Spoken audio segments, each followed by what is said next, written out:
Hello and welcome to DJ Exotics. I'm David, this is Gandalf, and today we're talking about the top 5 secret tips for taking care of your corn snake. Stick around to the 5th tip because it's one that's going to amaze you.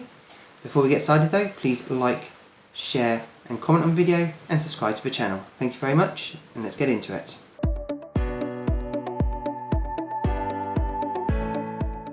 So you've probably got the basic care of corn snakes right. The 2 hides, the water bowl, perhaps the moist hide, the decorations, the substrate all right, the temperature gradient, the lighting. But this is all about taking it to that next level to give them some more enrichment that is closely related to their environment or to particular personality quirks of your corn snake. Now these guys are absolutely versatile. They can live in a wide variety of kind of environments almost. They live anywhere from abandoned buildings to forests to farmlands and all sorts. So these guys are quite tolerant.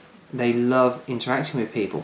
But there are 5 things that we can do that can mimic more of their interactions in the wild, make them happier and get more of that kind of natural behaviour out. So the first thing is the nighttime temperature drops. Now this is something that we did cover in the leopard gecko one, and I'm going to cover it again here because again, these guys come from an environment where the temperature can drop at night. So you can mimic that in captivity by using a specialist thermostat that allows you to drop the temperature down by just a few degrees at night to give that kind of nighttime environment for them. It is something that's relatively easy to do with a new thermostat. You can do it manually if you would like to, and it is something that can bring out more naturalistic behaviour such as coming out at dawn and dusk and things like that. The thing is that it is an added expense, it is added element, so this is something that once you've got past your initial keeping of a corn snake, I would introduce if you would like to. It's not essential. Again, none of these tips are essential, so please don't think that you're doing anything wrong. These are just things that if you would like to, and you don't have to use any of them, all of them. But it is something that you might want to consider. The next one is lighting. Now these guys are crepuscular. They like to come out during dawn and dusk and at night time, so the UVB isn't really essential. However, lighting, if you do add it in, can be done through LEDs, or it can be done through UVB. There is some evidence of beneficial care for them, but at the same time, light isn't always the same throughout the year. And again, you can mimic that by having shorter daylight hours during the winter months. And mimicking that with cooler temperatures during the winter, you can really mimic natural behaviour and get that seasonal variance into them. And that can be quite interesting for them because they'll live like they would do in the wild, have those natural rhythms with them, and you can mimic that inside the environment by turning your lights on later in the day and turning them off earlier on in the day.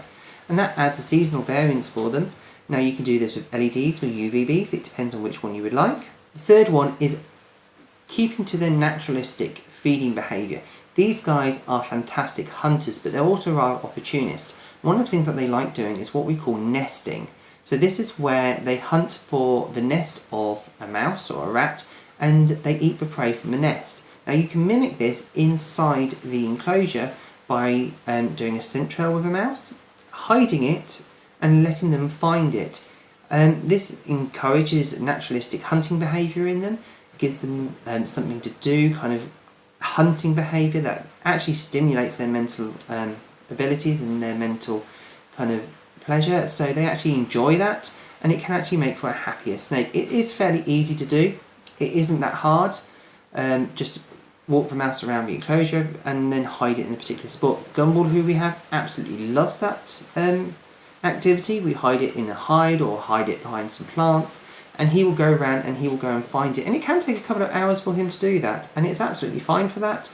It's something which gives them entertainment and just breaks the daily routine of sitting and waiting. It's basically mimicking those natural behaviours that he would do in the wild of sitting for a long time and then going out to hunt instead of just waiting for his food to be delivered to him. The fourth one is the placement of the enclosure. Now a lot of people will keep these in their lounge, which is absolutely fantastic, unless of course you're a fan of heavy rock music or anything with a heavy bass. These guys don't particularly like that kind of music. It can actually create more defensive and more scared snakes. Although they don't have external ears, they do sense vibrations, and the vibrations which are given off through heavy bass can actually be scary to them. It creates that mimicry of a heavy predator being nearby, so they kind of think that they're always in danger. In contrast, if you were playing soft music, so things like hymns or gentle, soothing music, that would actually calm them down because it'd be more naturalistic to the environment that they're in, and they actually quite like that. Some of the things that you might want to stay away from are near your music centres. If you've got those, your TV and washing machines. These are very bad. Washing machines and anything that gives off large vibrations is going to really stress them out. So one of the things to do is to make sure that it's not placed near that.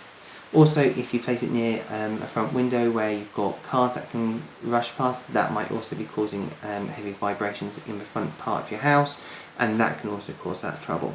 Now the fifth tip, and one which you probably were not expecting on this video, is that these guys do like to watch television. And what we mean by that is that screen time actually interests them, especially on the blue-green scale, which they actually have really good eyesight for.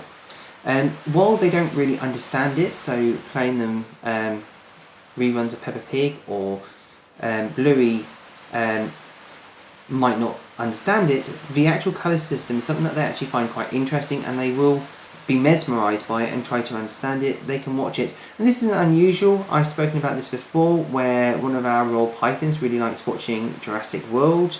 Another one of our snakes enjoys watching certain YouTube channels. It's just something that snakes find interesting. They will actually be mesmerised by it, watching it very carefully, and it can be just an interesting breakup of a normal routine for them that gives them some kind of enrichment. It's not something which I would do on a regular basis, but every so often, maybe once a week, once a month, it would be something for your corn snake to do.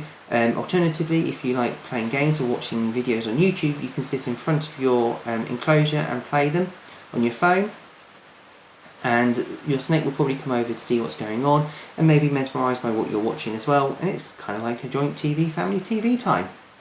Apart from that, that's all our tips for next level care for these guys, giving you some things which you can do with your corn snake to give it a little bit of a different routine, a little bit of extra care. I hope you've enjoyed the video. Please like, share and comment on the video and subscribe to the channel. Thank you very much, and see you on the next one.